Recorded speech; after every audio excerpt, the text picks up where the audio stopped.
নির্বাচনী আচরণবিধিকে সম্মান জানিয়ে আরপিউতে যে আদেশ রয়েছে 48 ঘন্টার ভিতরে প্রত্যেক প্রার্থীকে তার নিজেদের ব্যানার ফেস্টুন সরাতে হবে। আমি সেটার আজকে এখানে হাতে পৌরসভার রোজখালী মোড়ে শুরু করে দিলাম। তো নতুন এবং ফিরে আসা গ্রাহকদের জন্য নগদে চলছে ক্যাশব্যাক সহ প্রতিদিন হাজারো উপহার জেতার সুযোগ। হবে আশা আর ফেরা, সারপ্রাইজ সেরা। এবং সারা দেশের এনসিপি নেতাকর্মীদের কাছে আহ্বান থাকবে, আপনারা সকলে নির্বাচনী প্রচার প্রচারণার যে ব্যানার ফেস্টুন রয়েছে আরপিউকে সম্মান জানিয়ে এই ব্যানার ফেস্টুনগুলোকে সরিয়ে ফেলুন। এর মধ্য দিয়ে আমরা একটা নতুন যে রাজনৈতিক ধারা সেটার আমরা বার্তা দিব। আমরা বলবো যে আমরা আইনকে শ্রদ্ধা করি এবং আইনের ভিতর থেকেই আমরা আগামী নির্বাচনে ইনশাল্লাহ ব্যালট বিপ্লব ঘটাবো এনসিপির পক্ষে ইনশাল্লাহ।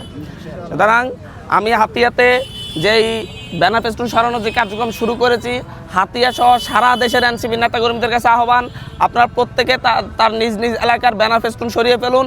আরপিউকে সম্মান জানিয়ে একটা দৃষ্টান্ত স্থাপন করুন যে প্রার্থীরাই নিজেরাই তাদের ব্যানার ফেস্টুন সরিয়ে ফেলতেছে। এর মধ্যে দিয়ে এনসিপির যে নতুন ধারার রাজনীতি, সেই নতুন ধারার রাজনীতির বার্তা বাংলাদেশের প্রতিটি মানুষের ঘরে ঘরে যাবে।